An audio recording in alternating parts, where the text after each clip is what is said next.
Nice to see you, sir. Good to see you. Yes, good to see you.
Mr. Speaker, the President of the United States.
a selfie.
Members of Congress, I have the high privilege and distinct honor of presenting to you the President of the United States.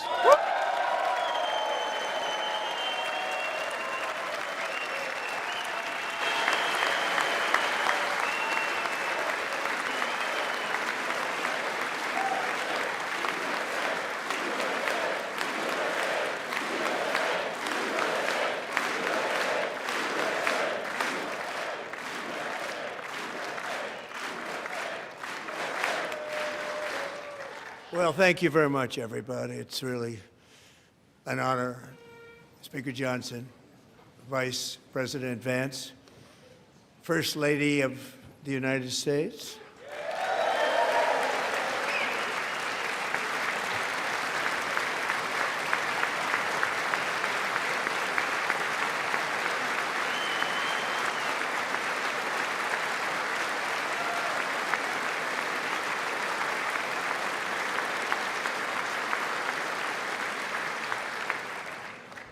Second Lady of the United States,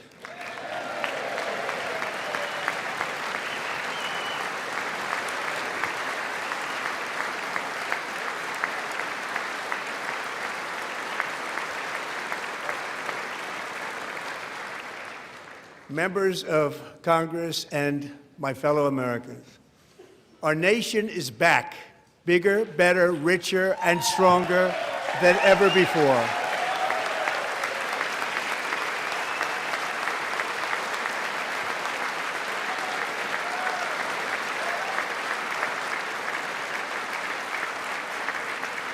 Less than 5 months from now, our country will celebrate an epic milestone in American history, the 250th anniversary of our glorious American independence.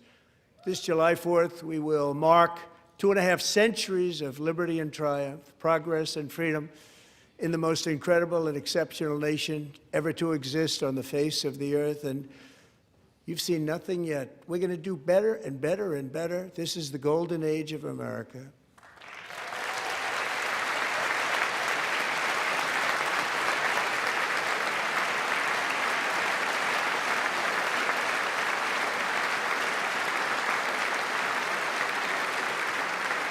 When I last spoke in this chamber 12 months ago, I had just inherited a nation in crisis with a stagnant economy, inflation at record levels, a wide open border, horrendous recruitment for military and police, rampant crime at home, and wars and chaos all over the world.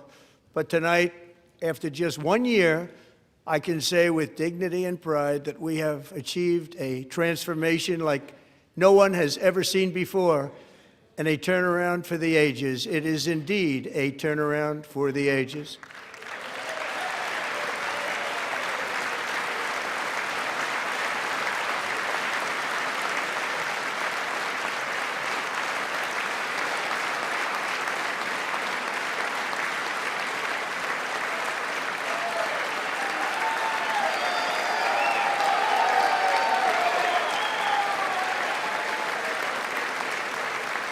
And we will never go back to where we were just a very short time ago. We're not going back. Today, our border is secure.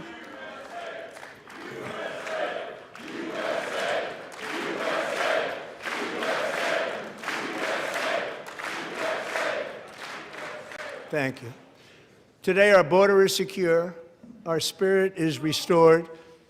Inflation is plummeting. Incomes are rising fast. The roaring economy is roaring like never before, and our enemies are scared, our military and police are stacked, and America is respected again, perhaps like never before.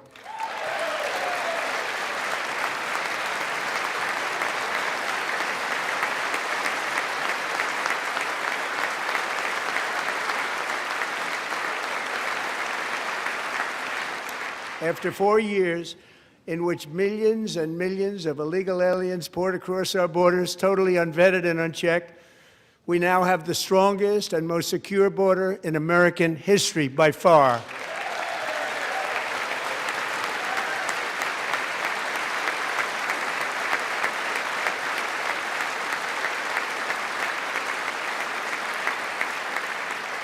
In the past 9 months, 0 illegal aliens have been admitted to the United States.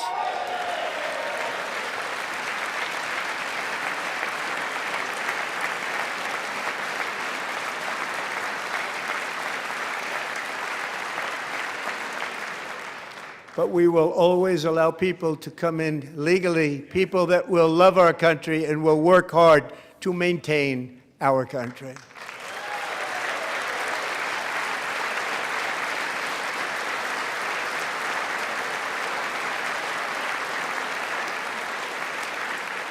The flow of deadly fentanyl across our border is down by a record 56% in 1 year.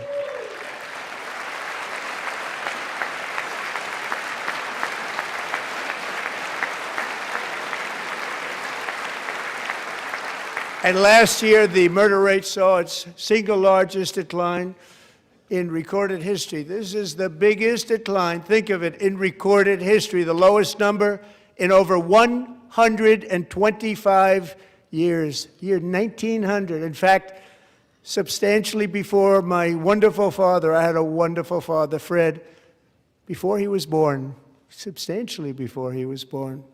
That's a long time ago. He wouldn't like me to say that, but that's a long time ago.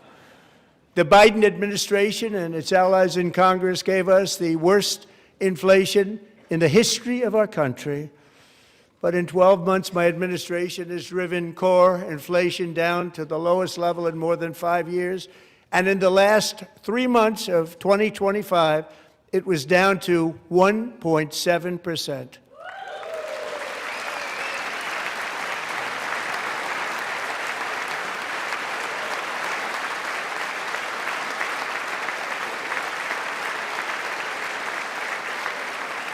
Gasoline, which reached a peak of over $6 a gallon in some states under my predecessor, it was quite honestly a disaster, is now below $2.30 a gallon in most states, and in some places, $1.99 a gallon. And when I visited the great state of Iowa just a few weeks ago, I even saw $1.85 a gallon for gasoline.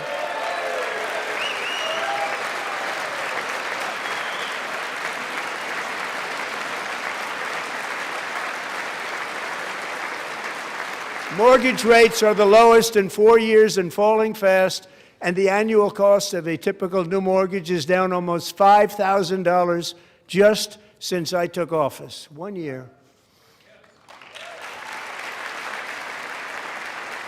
And low interest rates will solve the Biden-created housing problem while at the same time protecting the values of those people who already own a house that really feel rich for the first time in their lives. We want to protect those values. We want to keep those values up. We're going to do both. And we are going to keep it that way. The stock market has set 53 all-time record highs since the election. Think of that, 1 year. Boosting pensions, 401ks, and retirement accounts for the millions and millions of Americans. They're all gaining. Everybody's up, way up. In 4 long years, the last administration got less than $1 trillion in new investment in the United States. And when I say less, substantially less. In 12 months, I secured commitments for more than $18 trillion pouring in from all over the globe.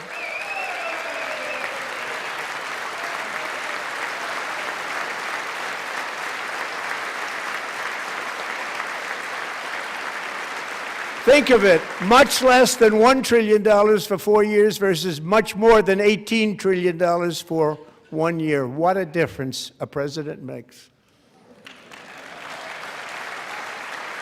A short time ago, we were a dead country. Now we are the hottest country anywhere in the world, the hottest.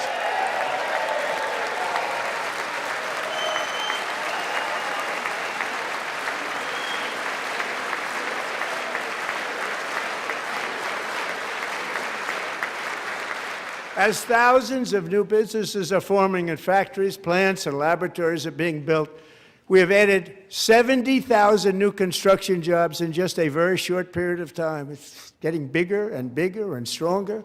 Nobody can believe what they're watching. American oil production is up by more than 600,000 barrels a day, and we just received from our new friend and partner, Venezuela, more than 80 million barrels of oil.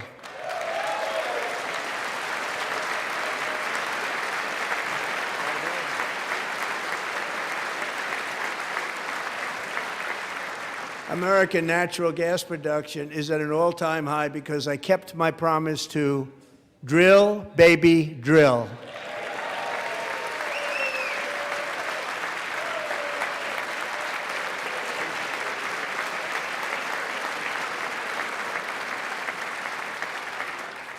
More Americans are working today than at any time in the history of our country. Think about that. Any time in the history of our country, more working today.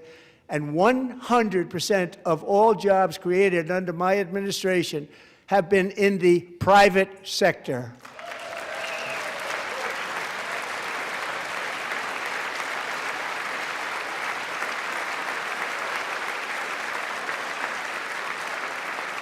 We ended DEI in America.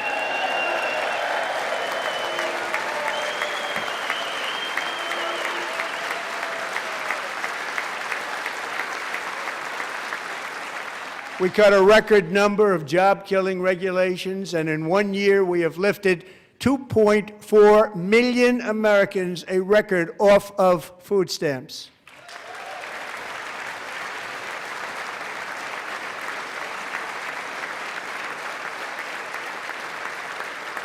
And for all of these reasons, I say tonight, members of Congress, the state of our union is strong.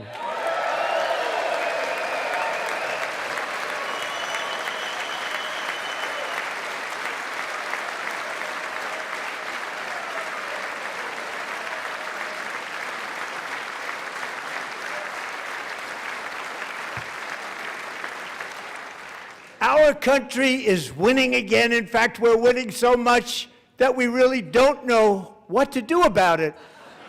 People are asking me, please, please, please, Mr. President, we're winning too much. We can't take it anymore. We're not used to winning in our country. Until you came along, we're just always losing, but now we're winning too much.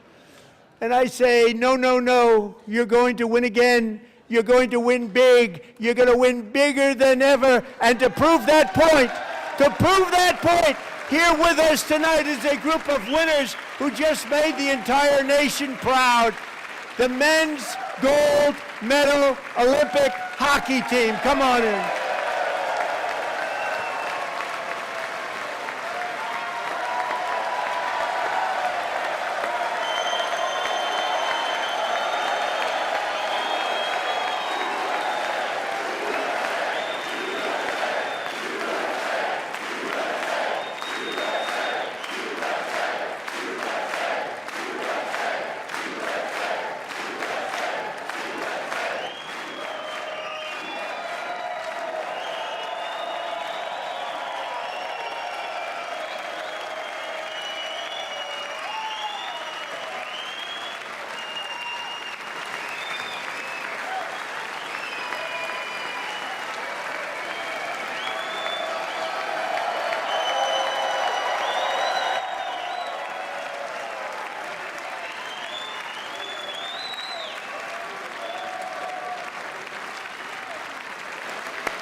Go ahead.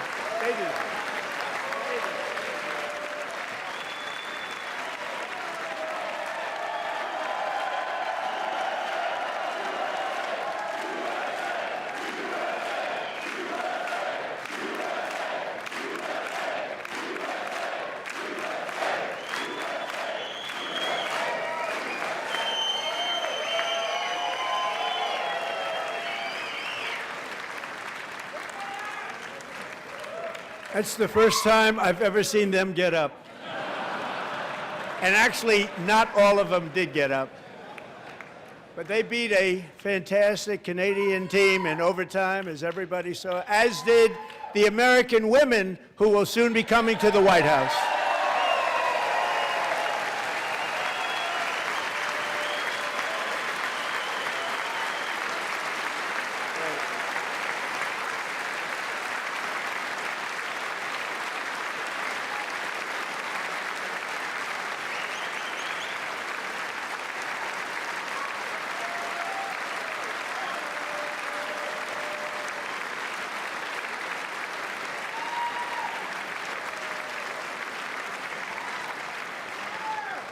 They were in the Oval Office before, and I just want to say a second very big congratulations to Team USA. But I have to say that, and I told them this, and we took a vote of the team. I said, anybody votes no, I'm not doing it. So they stood there, and they weren't about to say no, because I've never seen a goaltender play as well as goalie Connor Hellebuck.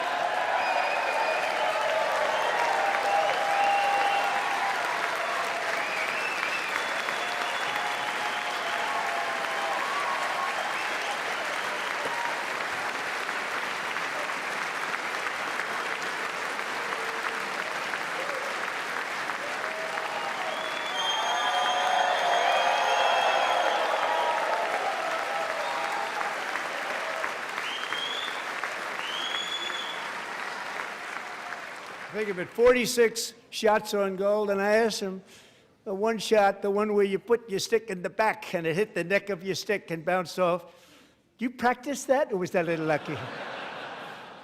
He refused to answer that question. But I just want to tell you that the members of this great hockey squad will be very happy to hear, based on their vote and my vote, and in this case my vote was more important, that I will soon be presenting Connor with our highest civilian honor, which we will be given, and which has been given to many athletes over the years. But when I say many, not too many, like 12, it's called the highest civilian honor in our country, the Presidential Medal of Freedom.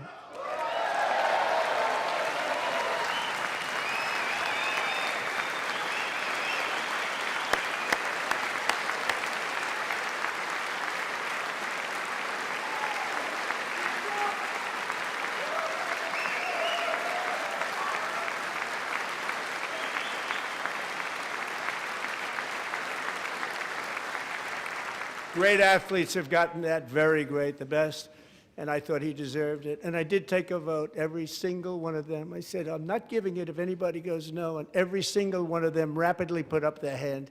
So I want to thank you. What a special job you did. What special champions you are. Thank you very much.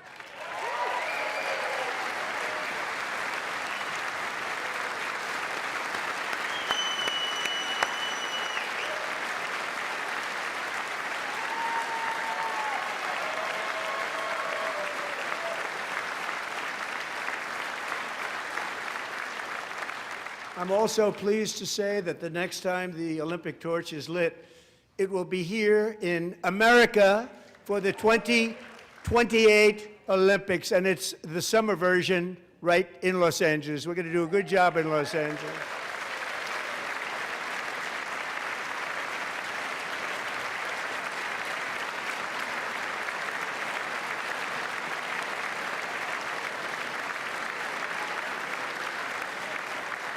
And Los Angeles is going to be safe, just like Washington, D.C. is now one of the safest cities in the country.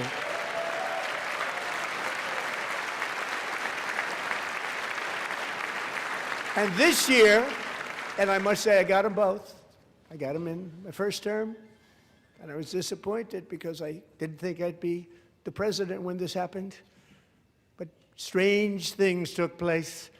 And now I've got them because I got the Olympics and I got the 2026 FIFA World Cup, and I wanted to claim the 250th, but I didn't get away with that one. I couldn't claim that one for myself. But we're getting the World Cup, so we have the World Cup and the Olympics coming, and that is exciting news.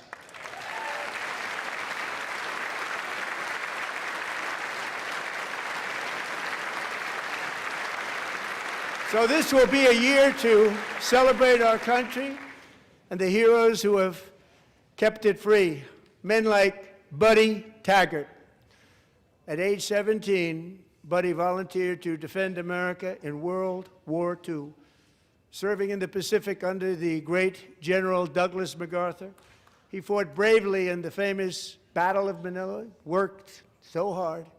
He was badly wounded and almost killed by enemy machine guns in Luzon. And 81 years ago this month, he liberated the largest internment camp in the Philippines, one of the largest anywhere in the world.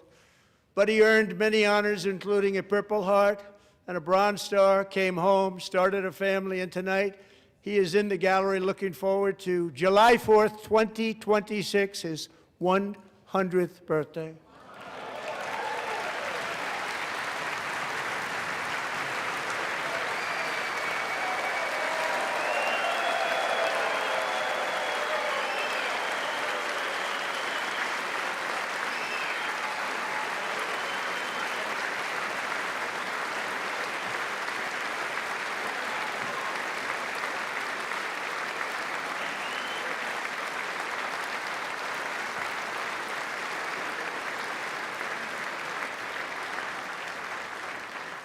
So, Buddy, you're a brave man, and we salute you.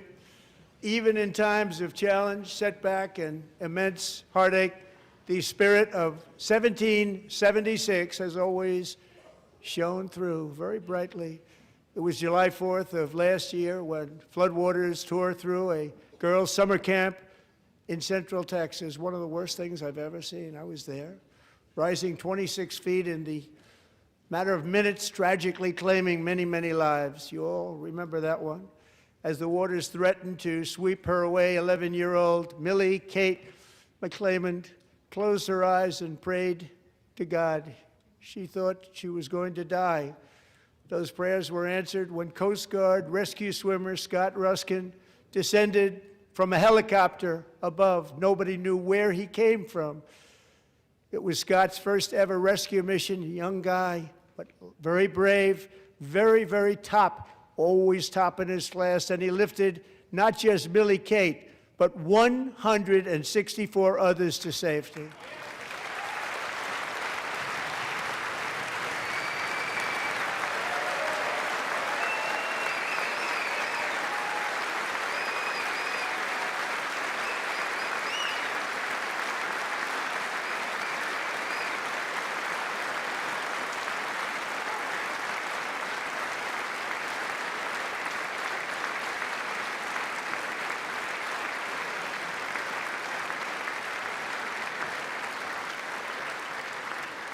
People watched Scott from a distance, and they couldn't believe what they were seeing. The winds were blowing, the rain was pouring, everything was going, and that rapid water, nobody's ever seen anything like it. They said, wow, that's something. Tonight, Scott and Millie Kate are here together, reunited for the very first time. Thank you, Scott, Millie Kate.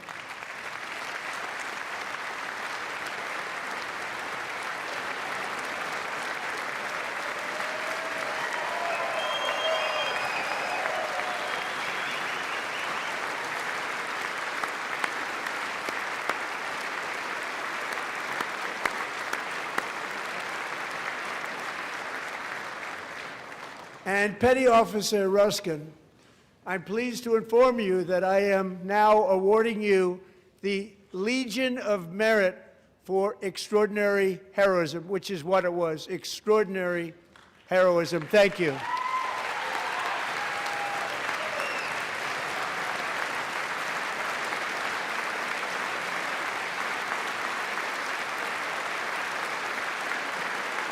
And I'd like to have the military aide to please come down and take care of the service. Military aide, thank you very much. Take care of that very important service. Thank you very much. From 1776 to today, every generation of Americans has stepped forward to defend life, liberty, and the pursuit of happiness. And they're really doing it for the next generation.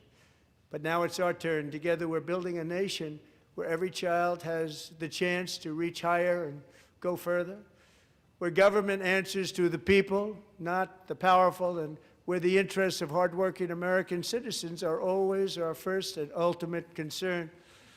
That is the debt we owe to the heroes who came before us, and that is the promise we must keep to America for our 250th year. Last year, I urged this Congress to begin the mission by passing the largest tax cuts in American history, and our Republican majorities delivered so beautifully. Thank you, Republicans.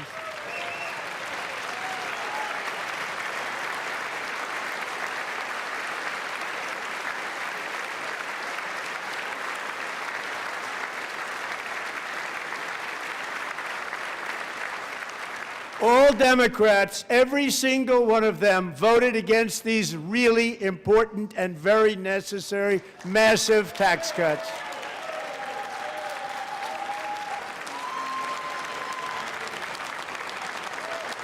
They wanted large-scale tax increases to hurt the people instead.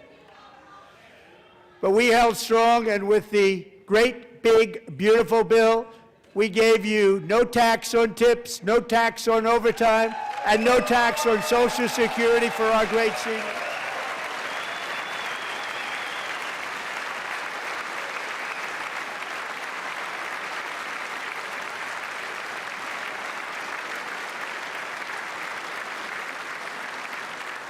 And we also made interest on auto loans tax deductible the first time, but only if the car is made in America.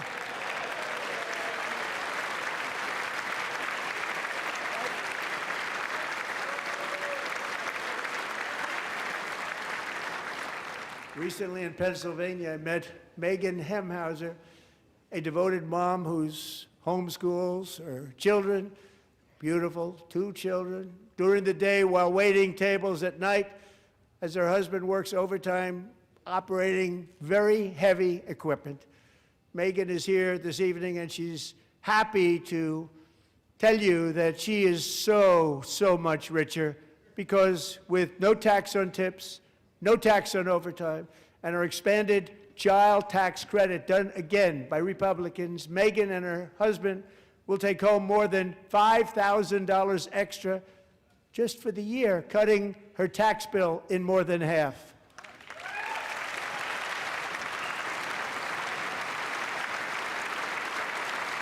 Megan, please stand up. We're fighting for you, Megan.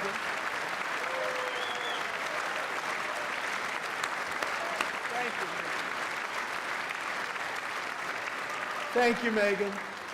We're fighting for you, Megan. Under our bill, parents like Megan can also activate their children's brand new Trump accounts. And I didn't name it. I did not name that.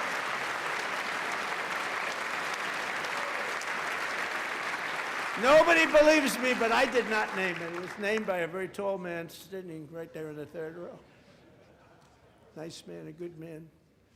Tax-free investment accounts for every American child. This is something that's so special and has taken off and gone through the roof.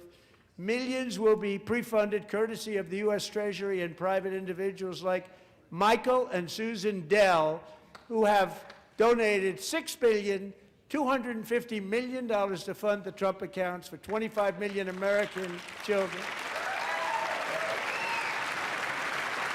They're great people.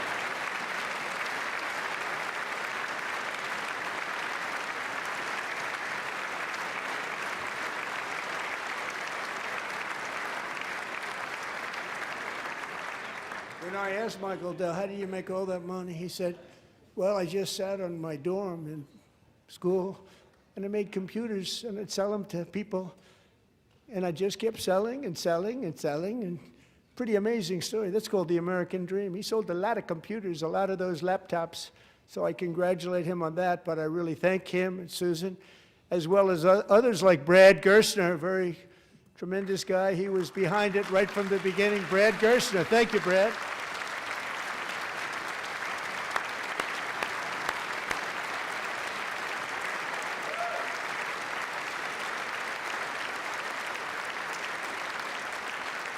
So with modest additional contributions, these young people's accounts could grow to over $100,000 or more by the time they turn 18. Think of it, how much money is that for somebody that started with nothing? Over 100,000, could be much more than that. To make this investment in our children's future, go to trumpaccounts.gov, trumpaccounts.gov. And a lot of people are doing it. It's setting every record in the book. It's popular. They knew what it was going to take. I'm so proud of them. I'm so proud of the people that got it started. And now it's just taken off. One of the primary reasons for our country's stunning economic turnaround, the biggest in history, where the Dow Jones broke 50,000 4 years ahead of schedule, and the S&P hit 7,000, where it wasn't supposed to do it for many years, were tariffs. I used these tariffs, took in hundreds of billions of dollars to make great deals for our country, both economically and on a national security basis. Everything was working well. Countries that were ripping us off for decades are now paying us hundreds of billions of dollars. They were ripping us so badly, you all know that. Everybody knows it. Even the Democrats know it. They just don't want to say it. And yet these countries are now happy, and so are we. We made deals. The deals are all done. And they're happy. They're not making money like they used to, but we're making a lot of money.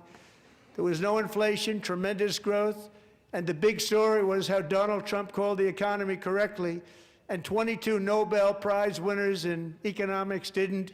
They got it totally wrong. They got it really wrong.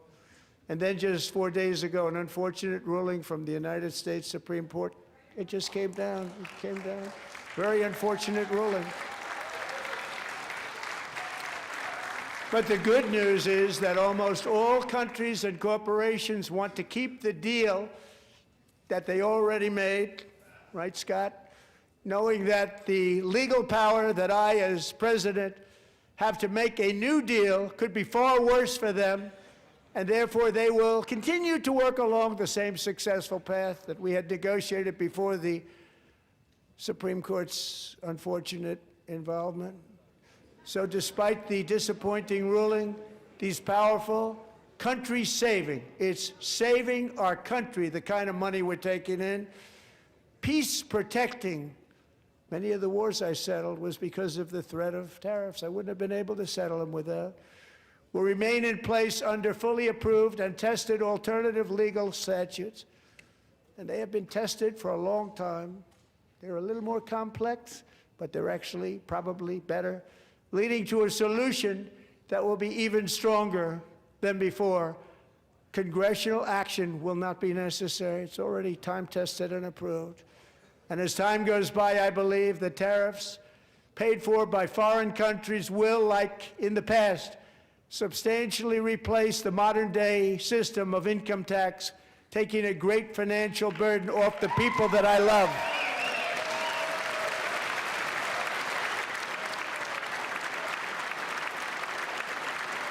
Right?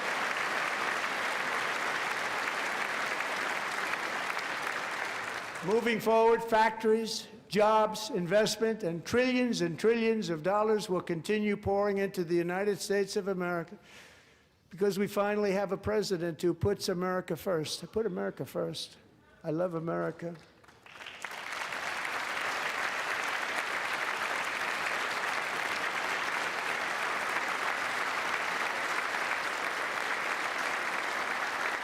For decades before I came along, we had the exact opposite.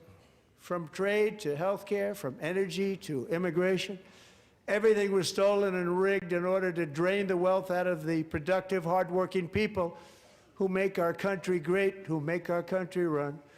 Under Biden and his corrupt partners in Congress and beyond, it reached a breaking point with the Green New scam, open borders for everyone.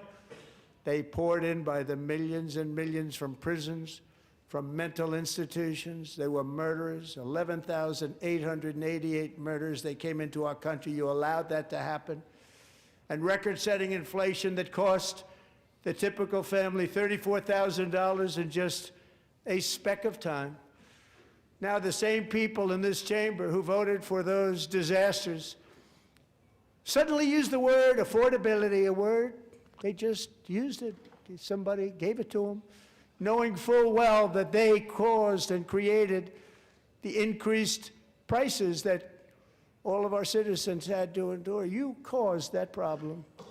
You caused that problem.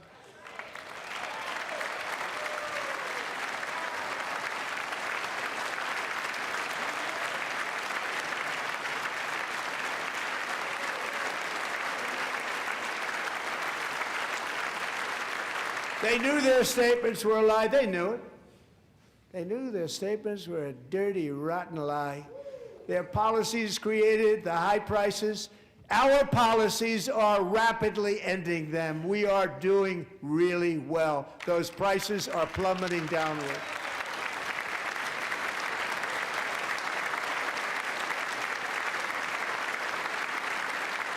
The price of eggs is down 60%, Madam Secretary, thank you. The cost of chicken, butter, fruit, hotels, automobiles, rent is lower today than when I took office by a lot. And even beef, which was very high, is starting to come down significantly. Just hold on a little while, we're getting it down. And soon you will see numbers that few people would think were possible to achieve just a short time ago. Nobody can believe when they see the kind of numbers, and especially energy, when they see energy going down to numbers like that, they cannot believe it. It's like another big tax cut. I'm also confronting one of the biggest ripoffs of our times, the crushing cost of health care caused by you. Since the passage of the Unaffordable Care Act, sometimes referred to as Obamacare, big insurance companies have gotten rich. It was meant for the insurance companies, not for the people. With our government giving them hundreds and hundreds of billions of dollars a year as their stock prices soared 1,000, 1,200, 1,400, and even 1,700%, like nothing else. That's why I introduced the great health care plan. I want to stop all payments to big insurance companies and instead give that money directly to the people so they can buy their own health care, which will be better health care at a much lower cost.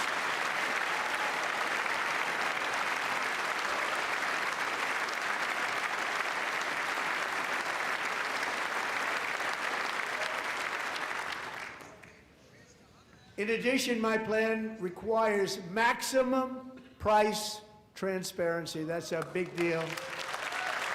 Sounds so simple, so big. And I did that in my first term, and the Democrats immediately terminated it with full knowledge that they were doing a very bad thing for the people. Costs were going to go way up, and that's what happened, and now I'm bringing them way down on health care and everything else. I'm also ending the wildly inflated cost of prescription drugs like has never happened before.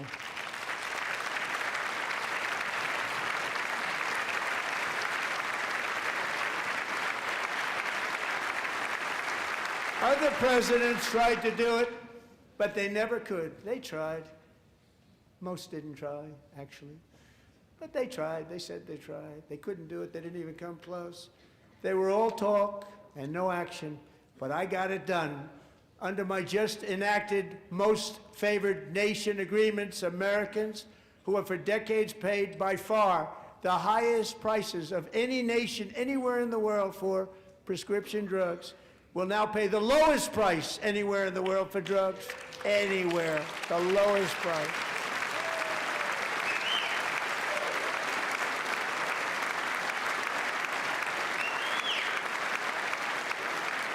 So in my first year of the second term, should be my third term, but strange things happen. I took prescription drugs, a very big part of healthcare, from the highest price in the entire world to the lowest. That's a big achievement. The result is price differences of 300, 400, 500, 600% and more, all available right now at a new website called TrumpRx.gov. And I didn't name that one either, by the way.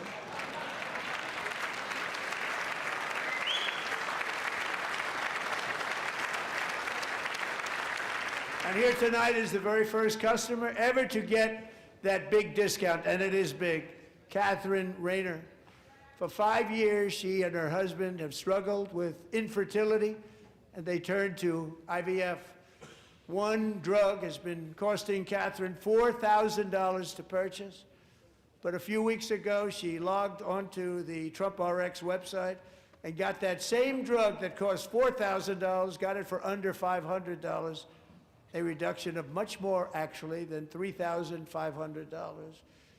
Catherine, we are all praying for you, and you're going to be a great mom.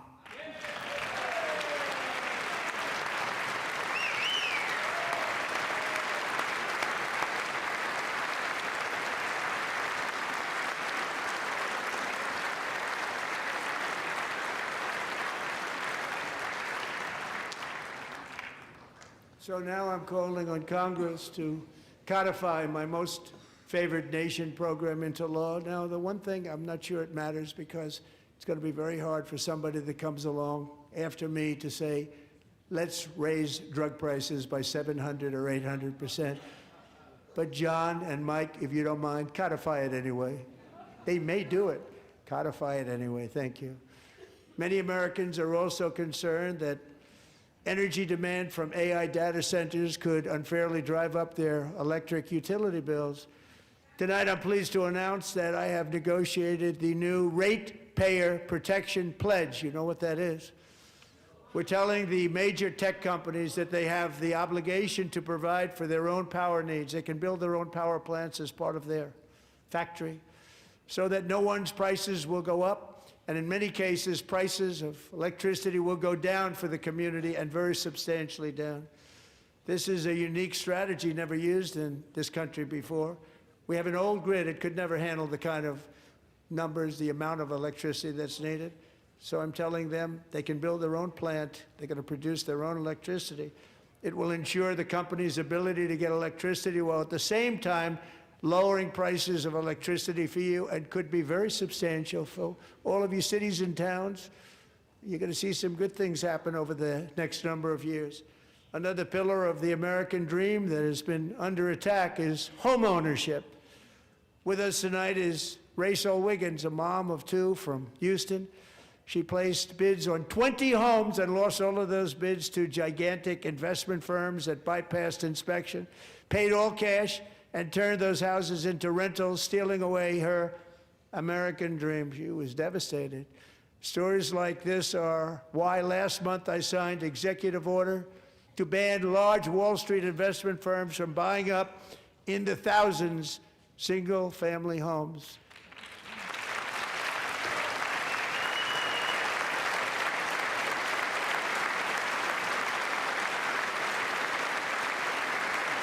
And now I'm asking Congress to make that ban permanent, because homes for people, really, that's what we want. We want homes for people, not for corporations. Corporations are doing just fine. Raysel, thank you very much. Good luck with your home. You'll get one soon.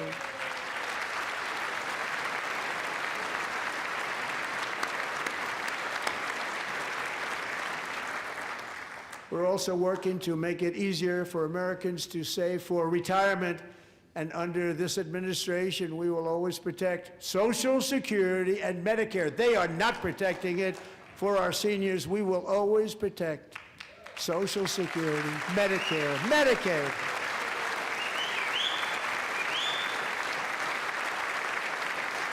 Since I took office, the typical 401k balance is up by at least $30,000. That's a lot of money. We have millions and millions of people, because the stock market has done so well, setting all those records. Your 401ks are way up.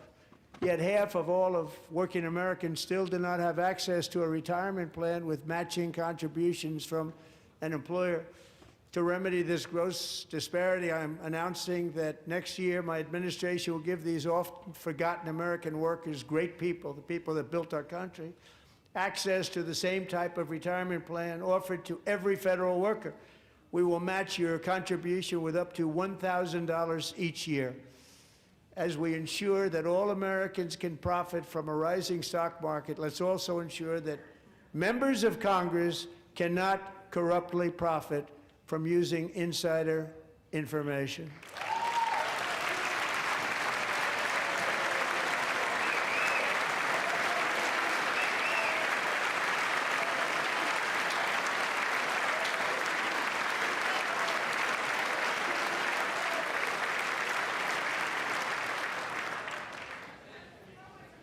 They stood up for that. I can't believe it.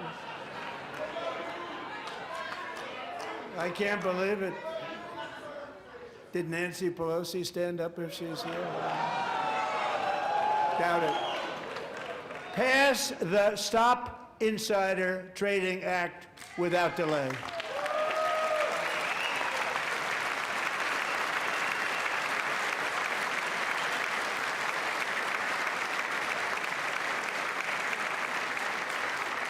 I wasn't sure if anybody even on this side was going to applaud for that. I'm very impressed. Thank you. I'm very impressed.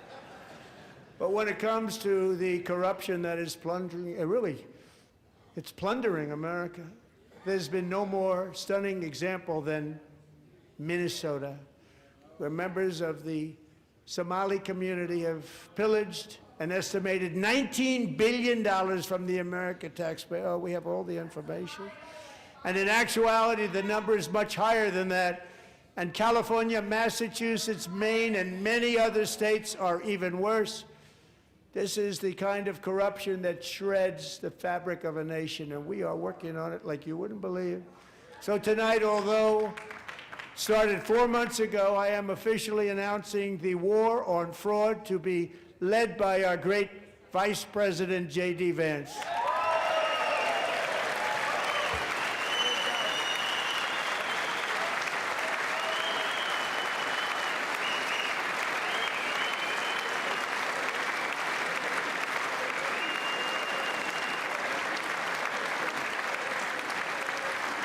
We'll get it done.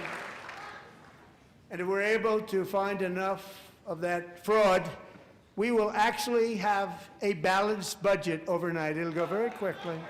That's the kind of money you're talking about. We'll balance our budget. The Somali pirates who ransacked Minnesota remind us that there are large parts of the world where bribery, corruption, and lawlessness are the norm, not the exception. Importing these cultures through unrestricted immigration and open borders brings those problems right here to the USA. And it is the American people who pay the price in higher medical bills, car insurance rates, rent, taxes, and perhaps most importantly, crime. We will take care of this problem. We're going to take care of this problem. We are not playing games. Delilah.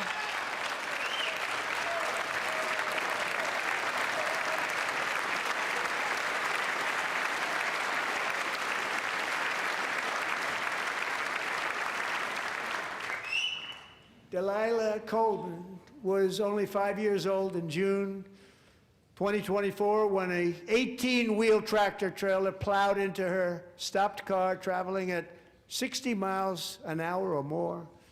The driver was an illegal alien let in by Joe Biden and given a commercial driver's license by open borders politicians in California. Doctors said Delilah would never be able to walk or talk, have a good life. She wouldn't even be able to eat again. But against all odds, she is now in the first grade learning to walk, and she's here this evening with her dad, Marcus, a fantastic man. Delilah, please, you are a great inspiration. Please stand up.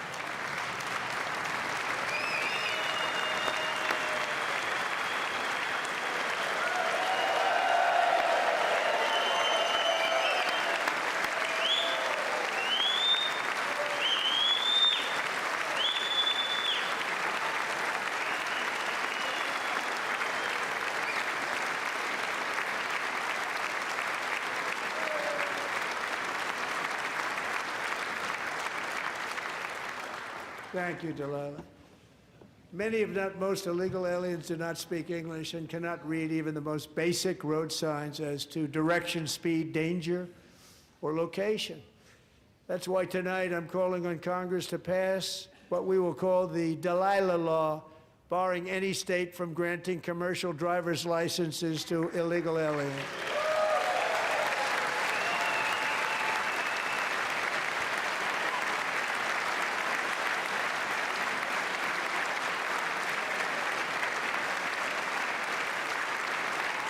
And yesterday, as you probably saw at the White House, I hosted a ceremony with Americans who lost their treasured loved ones to the scourge of illegal immigration. People came into our country, how we allowed this to happen with our open borders. These are the angel moms and families that for decades our government betrayed and our media totally ignored. It was terrible. Hard to believe, actually. In 2023, a 16-year-old high school cheerleader named Elizabeth Medina was supposed to perform in her town's Christmas parade, but she never arrived. Her mother, Jacqueline, went home to look for her, and she found her lying dead in a bathtub, bleeding profusely after being stabbed 25 times. Elizabeth's killer was a previously arrested illegal alien who had broken in and brutally extinguished the brightest light in her family's life, violently and viciously. Her heartbroken mother is in the gallery to remind everyone in this chamber exactly why we are deporting illegal alien criminals to our country at record numbers, and we're getting them the hell out of here fast. We don't want them.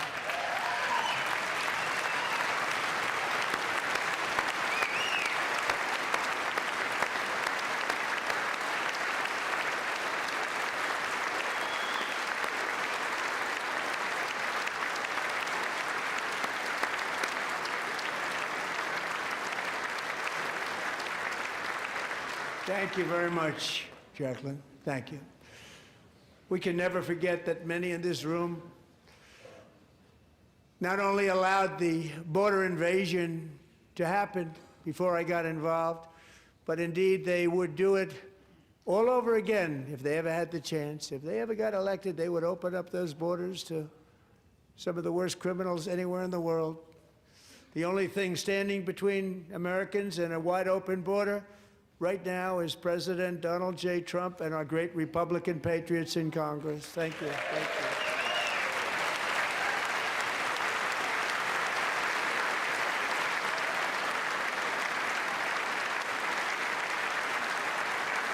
As we speak, Democrats in this chamber have cut off all funding for the Department of Homeland Security. It's all cut off.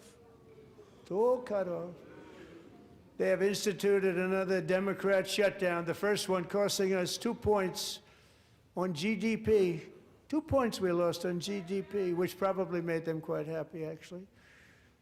Now they have closed the agency responsible for protecting Americans from terrorists and murderers.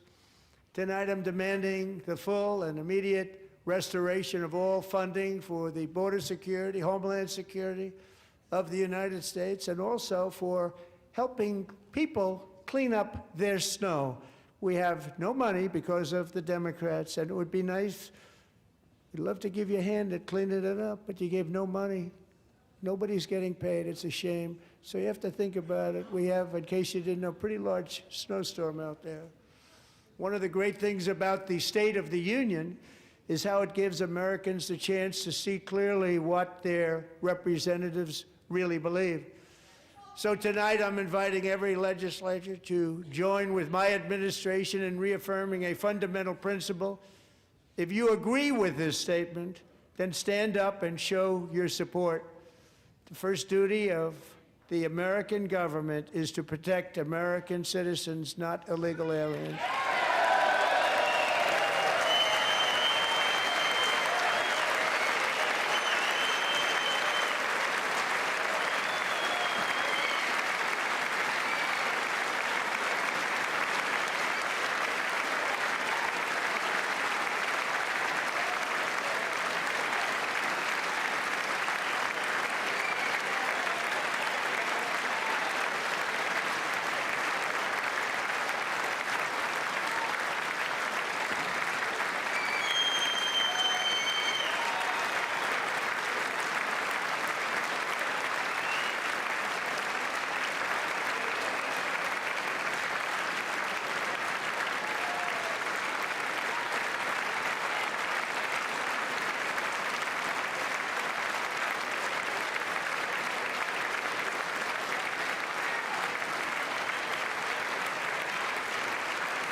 Isn't that a shame? You should be ashamed of yourself not standing up. You should be ashamed of yourself. That is why I'm also asking you to end deadly sanctuary cities that protect the criminals and enact serious penalties for public officials who block the removal of criminal aliens. In many cases, drug lords, murderers all over our country, they're blocking the removal of these people out of our country, and you should be ashamed of yourself. Yeah.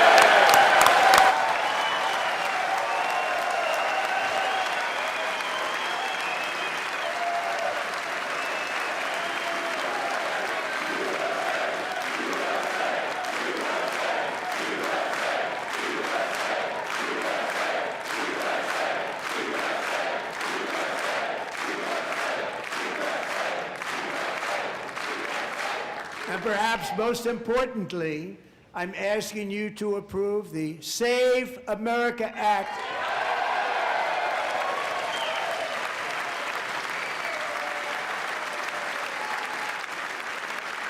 To stop illegal aliens and others who are unpermitted persons from voting in our sacred American elections. The cheating is rampant in our elections. It's rampant. It's very simple. All voters must show voter ID.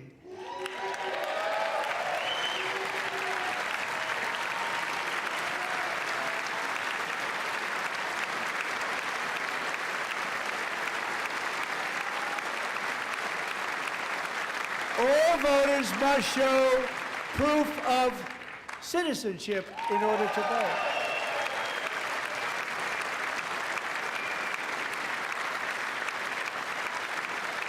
And no more crooked mail-in ballots except for illness, disability, military, or travel. None. And this should be an easy one. And by the way, it's polling at 89%, including Democrats. 89%.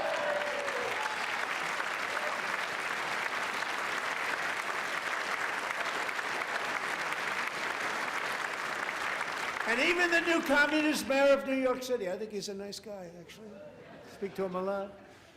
Bad policy, but nice guy. Just said they want people to shovel snow. They got hit hard. Wants them to shovel snow, but if you apply for that job, you need to show 2 original forms of ID and a Social Security card. Yet they don't want identification for the greatest privilege of them all, voting in America. No, it's no good. No good. Both Republicans and Democrats overwhelmingly agree on the policy that we just enunciated. And Congress should unite and enact this common sense, country-saving legislation right now, and it should be before anything else happens.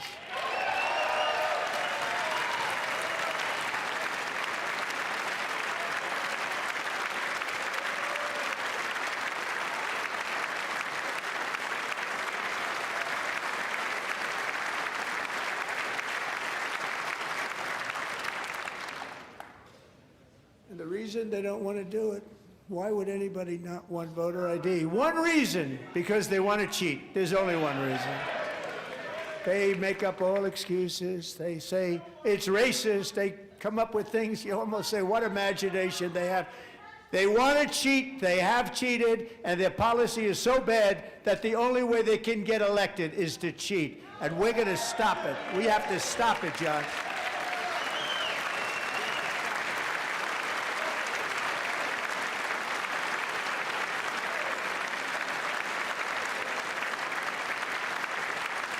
And here is one more opportunity to show common sense in government. In the gallery tonight are Sage Blair and her mother, Michelle. In 2021, Sage was 14 when school officials in Virginia sought to socially transition her to a new gender, treating her as a boy and hiding it from her parents. Hard to believe, isn't it? Before long, a confused Sage ran away from home after she was found in a horrific situation in Maryland. A left-wing judge refused to return Sage to her parents because they did not immediately state that their daughter was their son. Sage was thrown into an all-boys state home and suffered terribly for a long time. But today, all of that is behind them because Sage is a proud and wonderful young woman with a full-ride scholarship to Liberty University. Sage and Michelle, please stand up.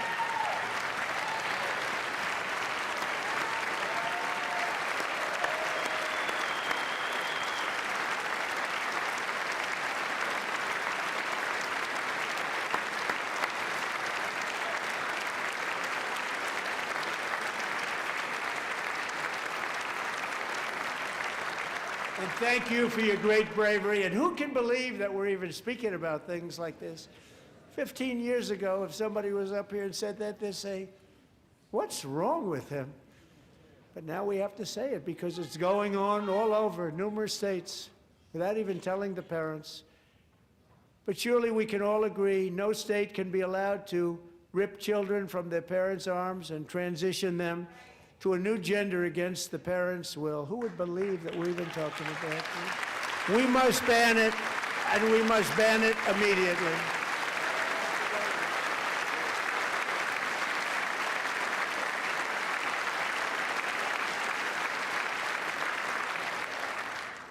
Look, nobody stands up. These people are crazy, I'm telling you. They're crazy.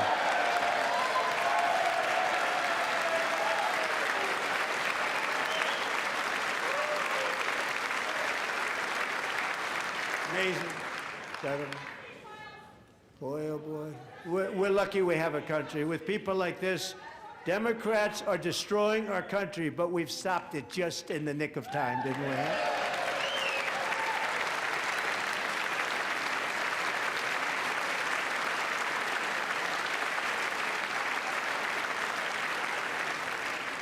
No one cares more about protecting America's youth than our wonderful First Lady. Now a movie star. She's a movie star. Can you believe it? Who would have believed that? Over the past year, she has had an incredible impact championing AI legislation, advancing a landmark executive order on foster care, and helping secure $30 million to launch the Melania Trump Foster Youth to Independence Initiative. It's a tremendous, really a tremendous thing that happened and had a lot of bipartisan support. She gets much better bipartisan support than I do. I get none. She gets a lot. Someday you're going to have to tell me how you did that. And students and educators in every state have joined the First Lady's efforts in the presidential AI challenge, keeping America's next generation positioned to succeed and strongly succeed in the future. Tonight, we welcome two young people whose lives reflect the First Lady's impact, Sierra Burns and Everest Nevermont. Thank you both, and Melania, thank you. I know how hard you worked on it. Thank you very much.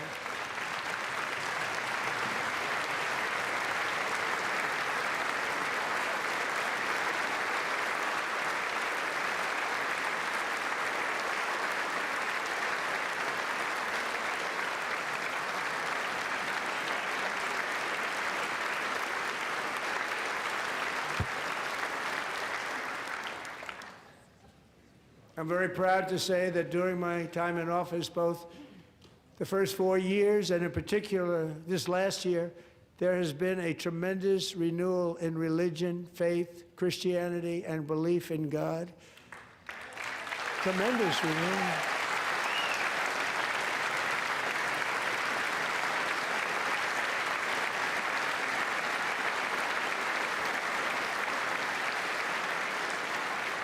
This is especially true among young people, and a big part of that had to do with my great friend, Charlie Kirk, a great guy, great man.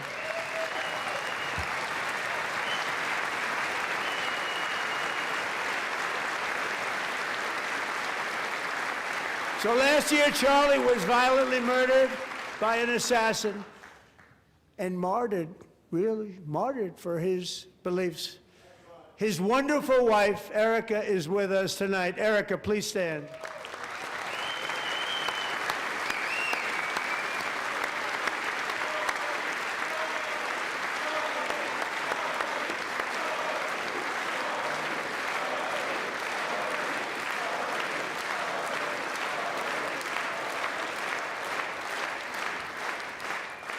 Thank you, Erica. Been through a lot. In Charlie's memory, we must all come together to reaffirm that America is one nation under God, and we must totally reject political violence of any kind.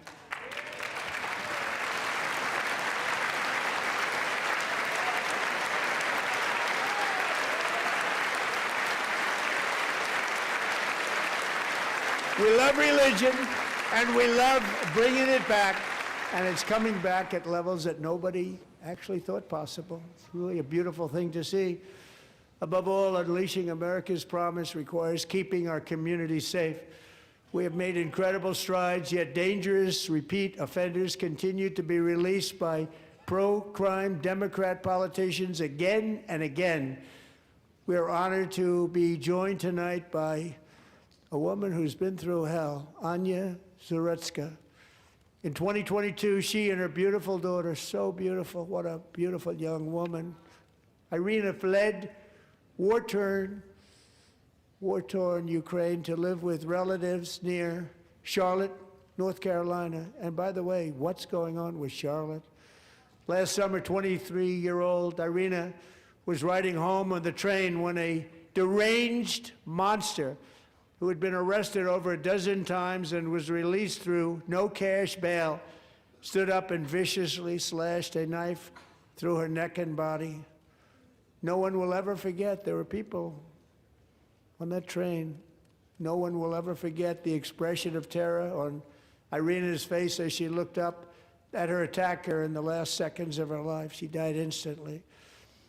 She had escaped a brutal war only to be slain by a hardened criminal set free to kill in America came in through open borders.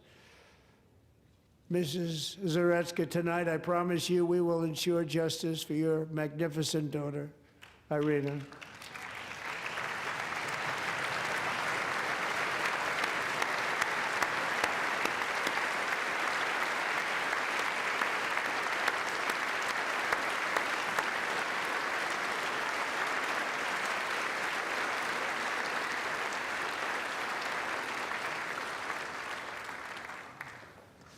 How do you not stand? How do you not stand?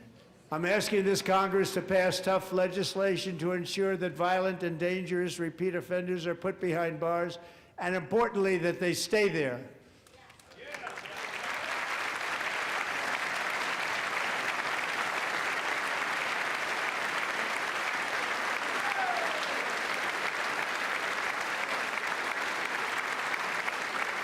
Starting last summer, I deployed our National Guard and federal law enforcement to restore law and order to our most dangerous cities, including Memphis, Tennessee, big success, New Orleans, Louisiana, big success, and our nation's capital itself, Washington, D.C., where we have almost no crime anymore in Washington, D.C. How did that happen?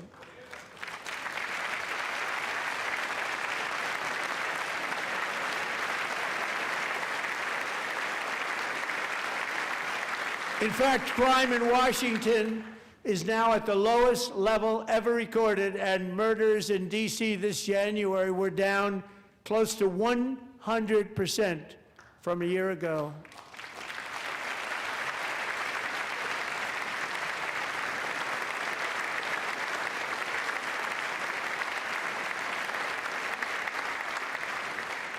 They don't like to hear that.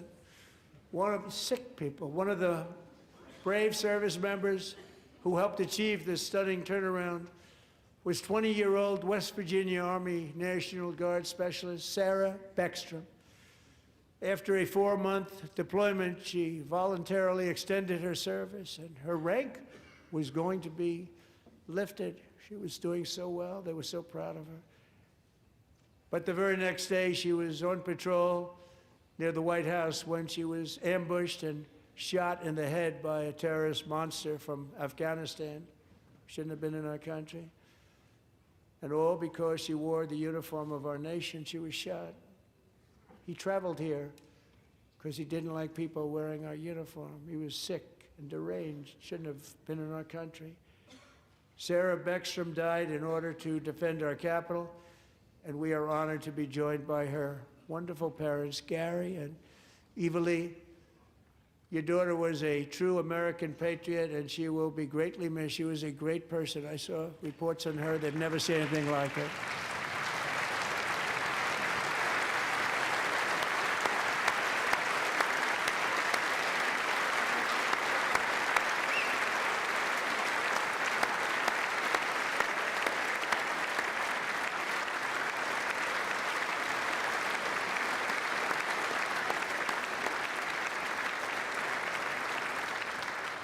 So sorry. Thank you very much. A great young lady. I saw reports that were like, perfect. She was perfect. Serving alongside Sarah that day was Staff Sergeant Andrew Wolf. The terrorist shot Andrew in the head, and no one thought he could possibly make it. The two of them, Sarah and Andrew, both shot violently in the head. Neither was expected to make it. They weren't even given a chance, except his wonderful mother, named Melody, who I spoke to the same night, and she was so positive. The doctors thought that Andrew was gone, but his mother said, no, Mr. President, Andrew will be fine. He's going to make it. I've never seen anything like it. I mean, he was given almost no chance. She said, I have no doubt, sir, he's going to be okay. This was a conversation that I had with her that night, with her son laying helplessly in bed, blood all over. Everybody is praying, she said, sir, he will be okay. The doctors didn't understand what she was saying, and after looking at the results of the damage done, neither did I. She was so strong and conclusive that even Andrew's great father felt she didn't really understand the gravity of the situation. But she turned out to be right. Right, Melanie? She turned out to be right.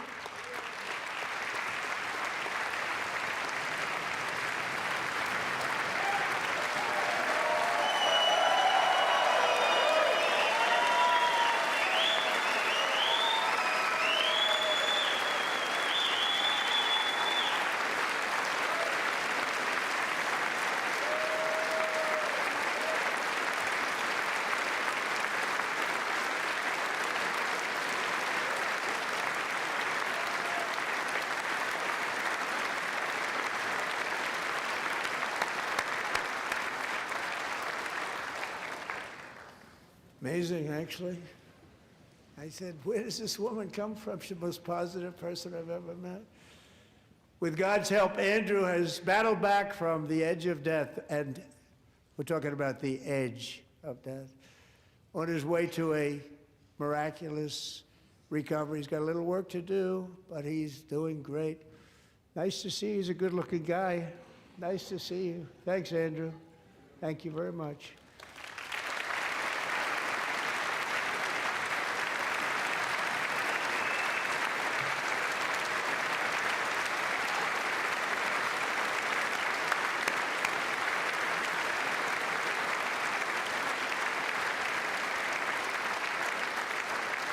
So, Andrew, while you're up, now I'm going to ask a highly respected General James Seward to present Staff Sergeant Andrew Wolf and the great family of Sarah Beckstrom with the award created by our late, great President George Washington himself. It's called the Purple Heart.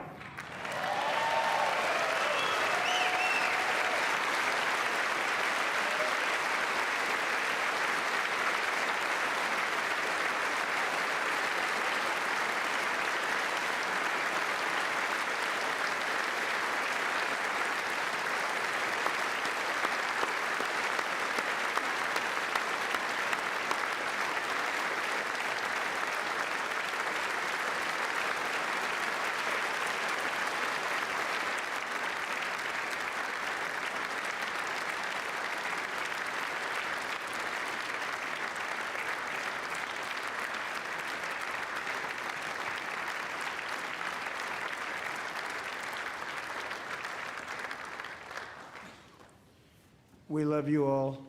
Love you. We're proudly restoring safety for Americans at home, and we are also restoring security for Americans abroad.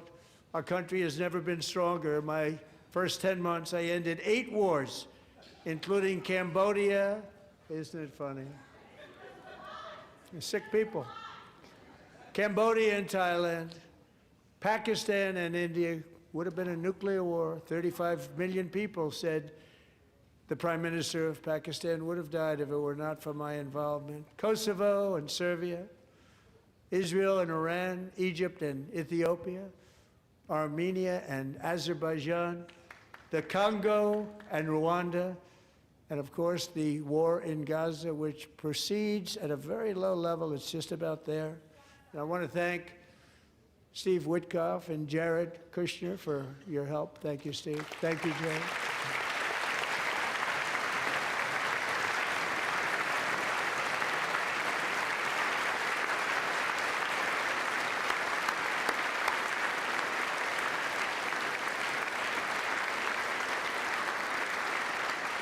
And I also want to thank the man they report to, Secretary of State Marco Rubio. Thank you, Marco.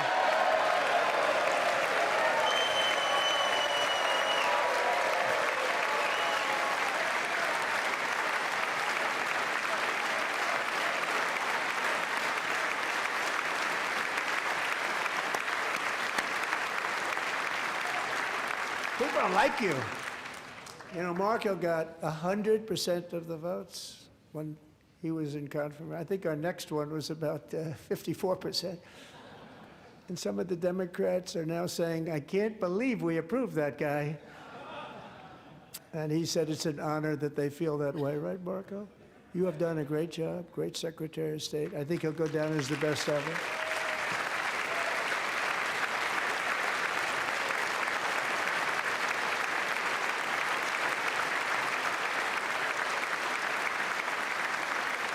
Under the ceasefire I negotiated, every single hostage, both living and dead, has been returned home. Can you believe that?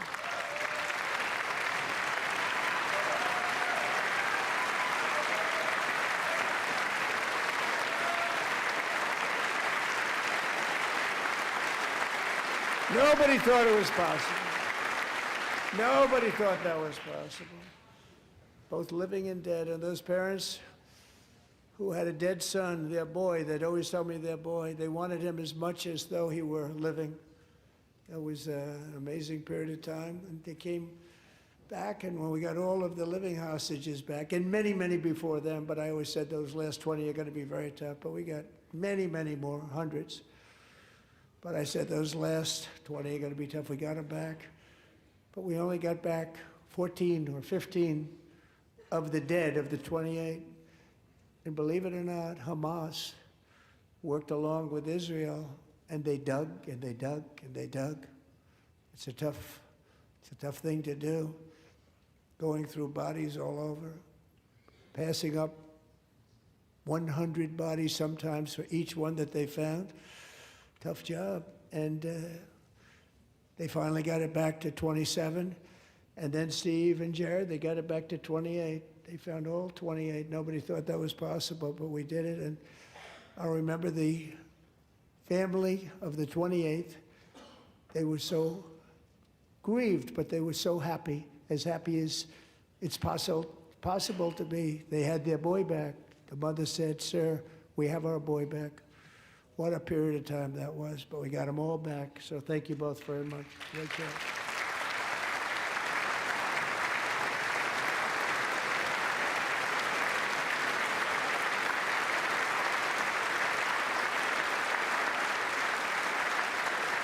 And we're working very hard to end the 9th war, the killing and slaughter between Russia and Ukraine, where 25,000 soldiers are dying each and every month. Think of that, 25,000 soldiers are dying a month.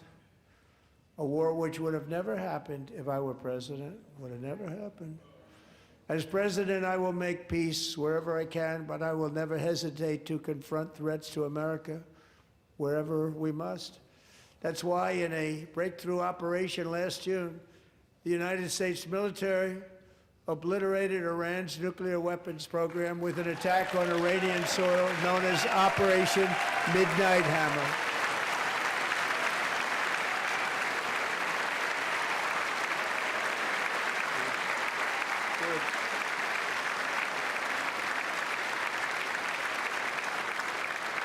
For decades, it had been the policy of the United States never to allow Iran to obtain a nuclear weapon. Many decades. Since they seized control of that proud nation 47 years ago, the regime and its murderous proxies have spread nothing but terrorism and death and hate. They've killed and maimed thousands of American service members and hundreds of thousands and even millions of people with what's called roadside bombs. They were the kings of the roadside bomb. And we took out Soleimani. I did that during my first term. Had a huge impact. He was the father of the roadside bomb.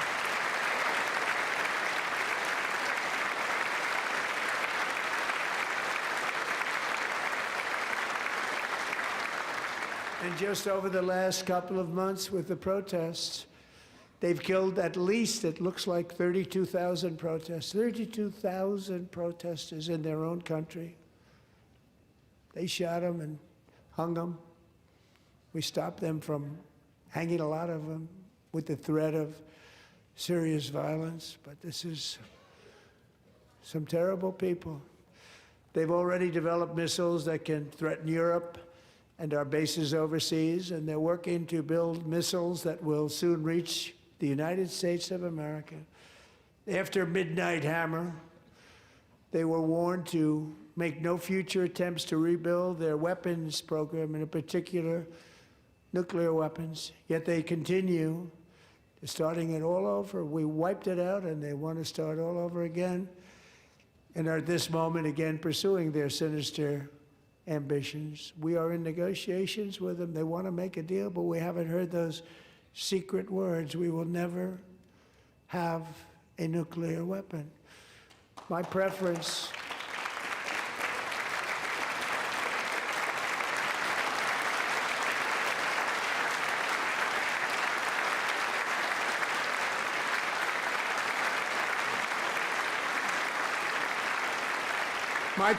is to solve this problem through diplomacy.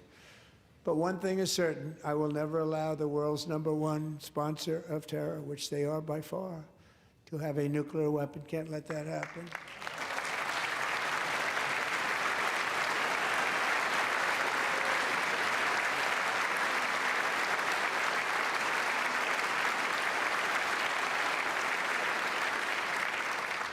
And no nation should ever doubt America's resolve. We have the most powerful military on earth. I rebuilt the military in my first term. We're going to continue to do so. Also, we just approved a $1 trillion budget. We have no choice. We have to be strong because hopefully we will seldom have to use this great power that we built together. It's really called peace through strength, and it's been very, very effective.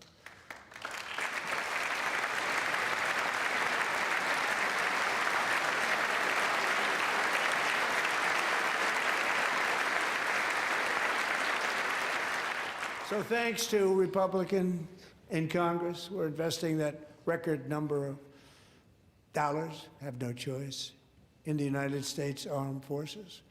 Also creating a lot of jobs, but we're not even doing it for that reason. Because as I said, we have more jobs, more people working today than ever before in the history of our country.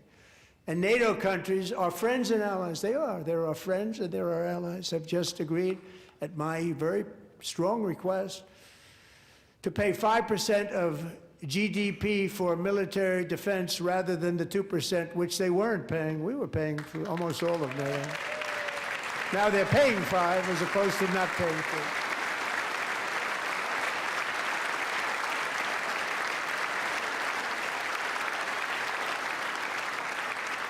And getting that 5% was something which everyone said would never be done, could not happen. We got it really easily with one meeting. And big difference between 2% that's not paid. We were paying the freight of many of them. Very few were paid up. Now 5%, then they're paid. And everything we send over to Ukraine is sent through NATO, and they pay us in full. They pay us totally in full. Every branch of our armed forces is setting records for recruitment. This is so exciting. And every service member recently.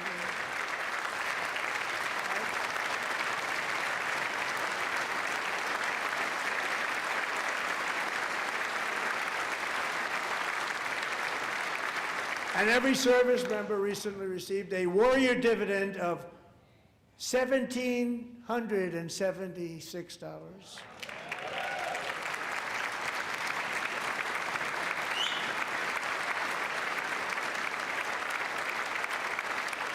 You know, they put it on my desk. We got the money from tariffs and other things, a lot of money we have. We have much more money than people understand. Have to rebuild that program a little bit, but it won't take long. But we got the money, and it was $1,775, and they wanted my approval. And I said, what's the number? $1,775. I said, wait a minute, for $1 more we can have $1,776. It's going to. I said, we're going to figure that. I never asked anybody if we could afford it. $1 more, I said $1,776.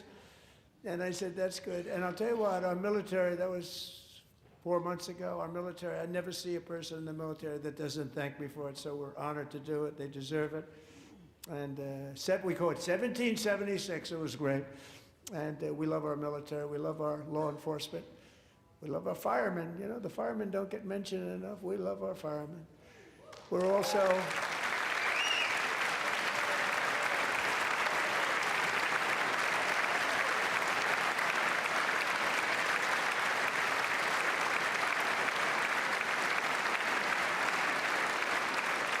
We're also restoring American security and dominance in the Western Hemisphere, acting to secure our national interests and defend our country from violence, drugs, terrorism, and foreign interference. For years, large swaths of territory in our region, including large parts of Mexico, really large parts of Mexico, have been controlled by murderous drug cartels. That's why I designated these cartels as foreign terrorist organizations, and I declared illicit fentanyl as a weapon of mass destruction.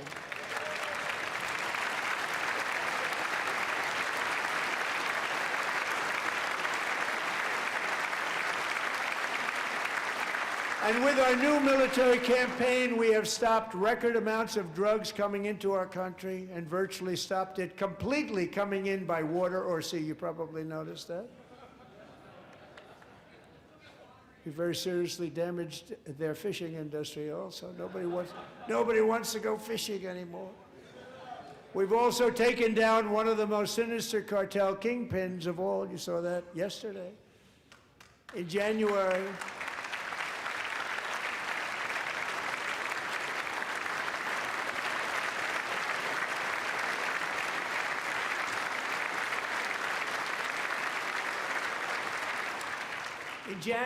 elite American warriors carried out one of the most complex, spectacular feats of military competence and power in world history. No one's seen anything like it. Foreign leaders, I won't tell you who, called me and they said, very impressive, very impressive.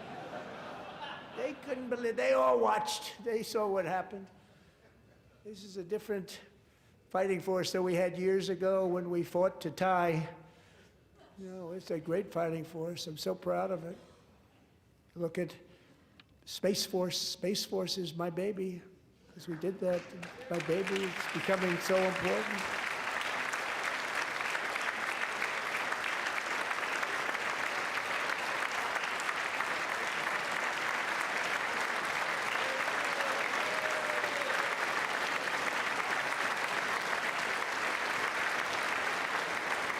And America's armed forces overwhelmed all defenses and utterly defeated an enemy, good fighters, to end the reign of outlaw dictator Nicolas Maduro and bring him to face American justice.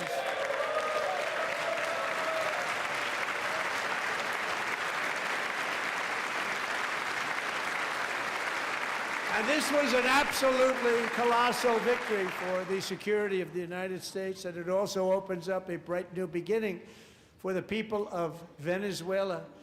We're working closely with the new president of Venezuela, Delcy Rodriguez, to unleash extraordinary economic gains for both of our countries and to bring new hope to those who have suffered so terribly. They really did suffer. With us tonight is Alejandro Gonzalez. She grew up in a tight-knit Venezuelan family and was especially close to her beloved uncle Enrique. But after Enrique ran for office and opposed Maduro, he was kidnapped by Maduro's security forces and thrown into the regime's really infamous prison in Caracas. Alejandro feared she would never see her uncle again. She feared for her own life also. But since the raid, we have worked with the new leadership, and they have ordered the closure of that vile prison and released hundreds of political prisoners already, with more to come. Alejandro, I'm pleased to inform you that not only has your uncle been released, but he is here tonight. We brought him over to celebrate his freedom with you in person. Enrique, please come down.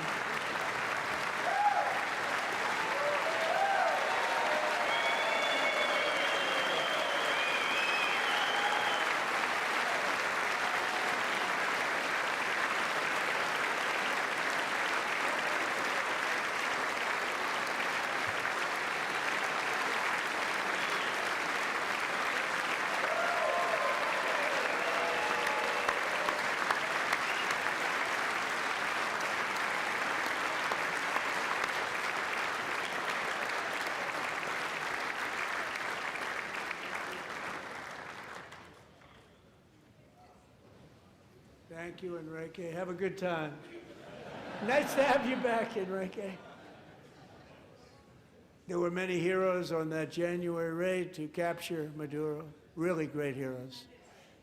It was very dangerous. They knew we were coming. They were all set. But the deeds of one warrior that night will live forever in the eternal chronicles of military valor. Chief Warrant Officer 5, Eric Slover, planned the mission and was the flight lead in the cockpit of the first helicopter, a big, beautiful, powerful helicopter. It was a massive Chinook carrying, as you can imagine, many, many American warfighters. Wearing the dog tags his wife Amy had blessed with holy water before he left. She knew it was going to be a rough one. Eric steered the Chinook under the cover of night and descended swiftly upon Maduro's heavily protected military fortress. This was a major military installation, protected by thousands of soldiers and guarded by Russian and Chinese military technology. How did that work out? Not too good. While preparing to land, enemy machine guns fired from every angle, and Eric was hit very badly in the leg and hip, one bullet after another. He absorbed 4 agonizing shots, shredding his leg into numerous pieces. And yet, despite the fact that the use of his legs was vital to successful helicopter flight, legs are the most important part of flying a helicopter. To deliver the many commandos who would capture and detain Maduro was the only thing Eric was thinking about. Then, even as he was gushing blood, which was flowing back down the aisle, helicopter lands at a steep angle. The machine gun stood right in front of him. They were right in front of him, 2 machine gunners who escaped the wrath of the previous planes. Eric maneuvered his helicopter with all of those lives and souls to face the enemy and let his gunners eliminate the threat. Turned the helicopter around so the gunners could take care of business, saving the lives of his fellow warriors from what could have been a catastrophic crash deep in enemy territory. Only after safely landing the helicopter with all the warriors aboard in the exact right spot, which was vital to the mission. We probably would have had to maybe cancel the mission if that didn't happen. Eric told his co-pilot, also wounded, but not as gravely, to take over. I'm about ready to pass out. The success of the entire mission and the lives of his fellow warriors hinge on Eric's ability to take searing pain. It was unbelievable what's happened to his legs of the bullets, and keep on flying and landing, and people knew what was happening. Everybody in the back of the helicopter knew because they saw the blood pouring down the aisle. Chief Warrant Officer Slover is still recovering from his serious wounds, but I'm thrilled to say that he is here tonight with his wife Amy, Eric, and Amy, come on in.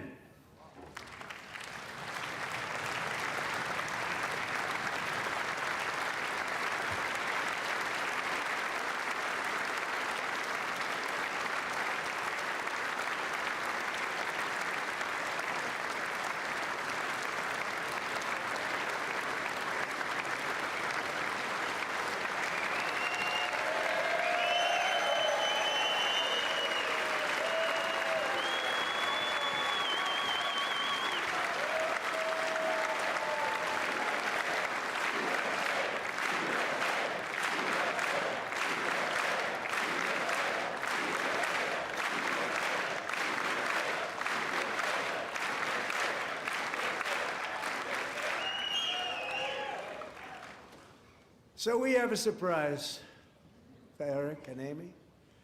In recognition of Eric's actions above and beyond the call of duty, I would now like to ask General Jonathan Braga to present Chief Warrant Officer Slover with our nation's highest military award, the Congressional Medal of Honor.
Well, thank you very much, Eric and Amy. Great to get to know you. I met with them and with a lot of their fellow warriors at Fort Bragg recently. You notice the name Fort Bragg, we have it back, we brought it back. We won the First World War with it, the Second World War with it, and then they decided to change the name. So we changed it back. Everybody wanted to change back too. And 10 of Eric's fellow warriors from that incredible night of victory will also be receiving medals at a private ceremony that will soon be held at the White House. And Eric will be there. Thank you.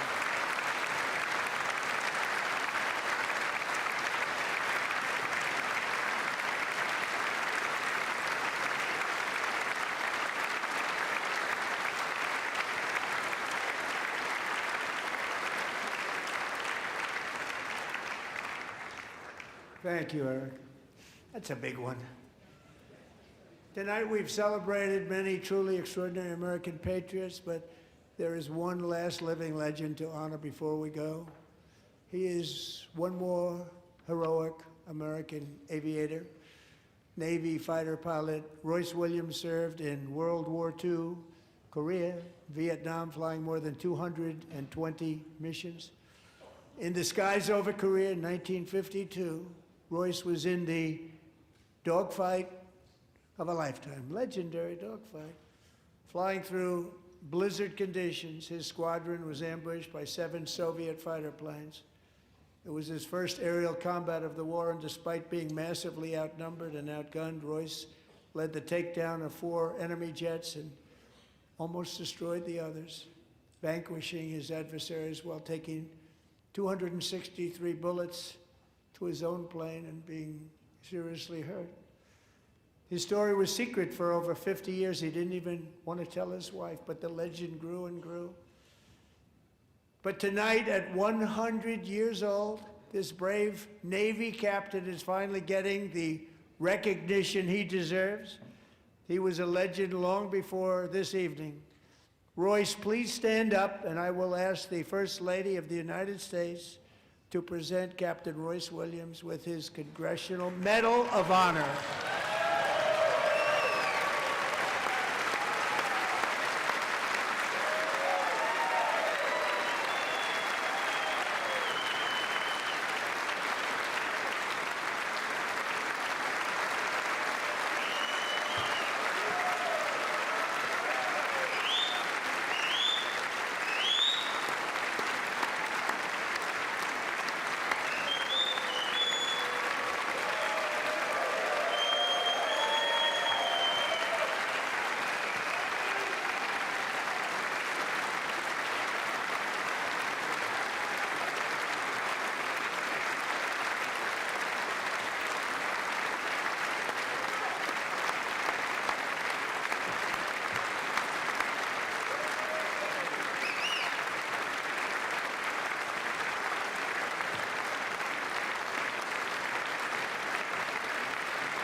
Thank you, Royce, and thank you, Eric.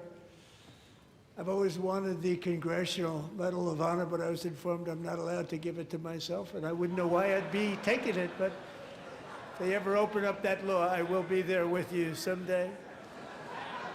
But you know, that's our highest honor, Congressional Medal of Honor, and that's a big thing, and it's an honor to be in the same room with you. Thank you both very much, Eric. Thank you.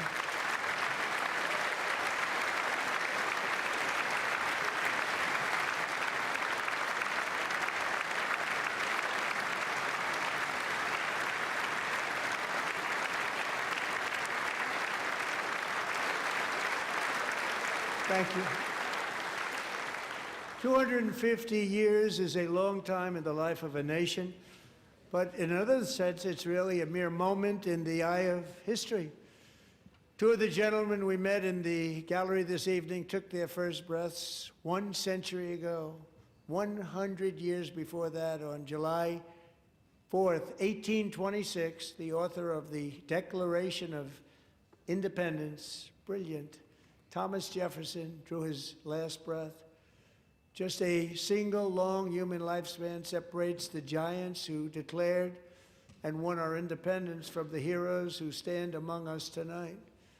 Everything our nation has done, everything we have achieved, has been the work of those few great lifetimes. In those brief chapters, Americans built this nation from 13 humble colonies into the pinnacle of human civilization and human freedom, the strongest, wealthiest, most powerful, most successful nation in all of history. Americans ventured out across the daunting and dangerous continent. We carved paths through an unforgiving wilderness, settled a boundless frontier, and tamed the beautiful but very, very dangerous Wild West. From empty marshes and wide open plains, we raised up the world's greatest cities. Together, we mastered the world's mightiest industries and shattered history's monstrous tyrannies. And we liberated millions from the chains of fascism, communism, oppression, and terror. Americans lifted humanity into the skies on the wings of aluminum and steel. And then we launched mankind into the stars on rockets powered by sheer American will and unyielding American pride. We wired the globe with our ingenuity. We captivated the planet with American culture. And now we are pioneering the next great American breakthroughs that will change the entire world. All of this and so much more is the enduring legacy, unmatched glory of the hardworking patriots who built and defended this country and who still carry the hopes and freedoms on all of humanity's backs. For years they were forgotten, betrayed, and cast aside, but that great betrayal is over and they will never be forgotten again, because when the world needs courage, daring, vision, and inspiration, it is still turning to America. And when God needs a nation to work his miracles, he knows exactly who to ask. There is no challenge Americans cannot overcome, no frontier too vast for us to conquer, no dream too bold for us to chase, no horizon too distant for us to claim. For our destiny is written by the hand of providence, and these first 250 years were just the beginning. From the rugged border towns of Texas to the heartland villages of Michigan, from the sun-kissed shores of Florida to the endless fields of the Dakotas, and from the historic streets of Philadelphia to right here in our nation's capital, Washington, D.C., the golden age of America is upon us. The revolution that began in 1776 has not ended. It still continues because the flame of liberty and independence still burns in the heart of every American patriot. And our future will be bigger, better, brighter, bolder, and more glorious than ever before. Thank you, God bless you, and God bless America.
President, that was a home run. Thank you, my friend. Mr. President. Thank you. Hey. Okay, you too. All right. You're the best. Thank you. Good job. Thank you. Thank you, friend. Very well done, sir. We'll see you Friday, Mr. President. Great job. Oh, good. See you. See you. Thank you. Well done. God bless you. Great job, Mr. President. Good Thank you very much. Excellent speech, Mr. Thank you. President. Absolutely. I'm so Thank you. Mr. President. Mr. President. Thank you. Best ever. Mr. President. Thanks. It smells. Thank you. Where you going, man? Thank you, Mr. President. One of the best. We're so proud of yourself. Thank you for honoring those veterans. Luger. Thanks. Good. I think you should take the rest of the day off. I think we have to. We're going to have to. Thank you. All right, guys. You killed it. Thank you. Thank you, Virginia. Great Thank speech. you. Thank you very It was amazing. It really was. Home run. Really a grand slam. Grand slam. America loves you, Loss. Thank you. It was amazing. America loves you.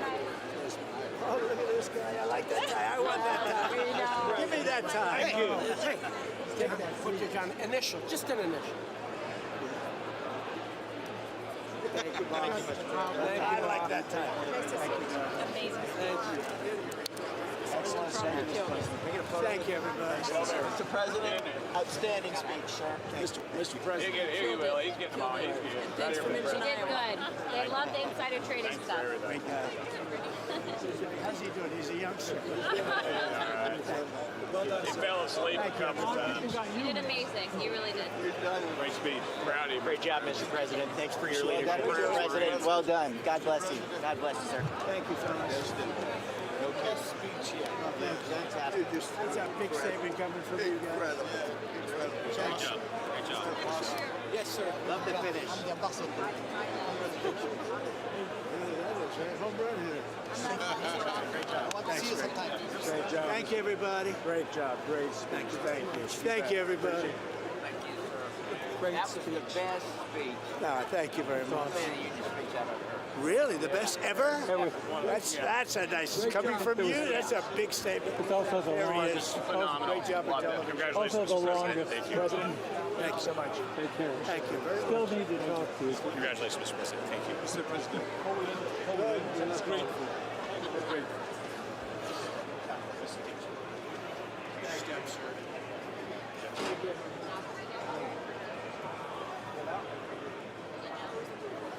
Yeah. Can we go out?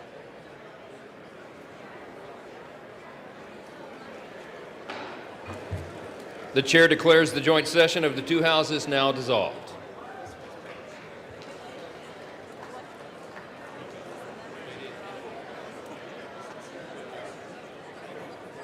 All right, buddy. This is kind of low.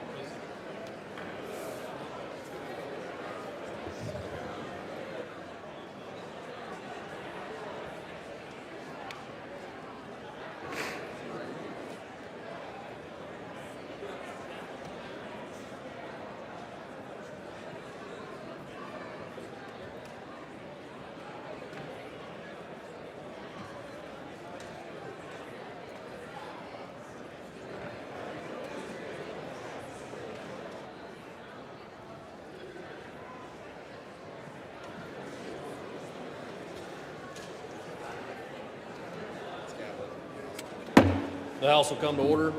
For what purpose does the gentleman from Louisiana seek recognition? Mr. Speaker, I move that the message of the President be referred to the Committee of the Whole on the State of the Union in order for Without objection. Does the gentleman from Louisiana have a motion? Mr. Speaker, I also move that the House stand adjourned. The question is on the motion to adjourn. Those in favor say aye. Those opposed, no. The ayes have it. The motion is agreed to. Accordingly, the House stands adjourned until 9 a.m. tomorrow.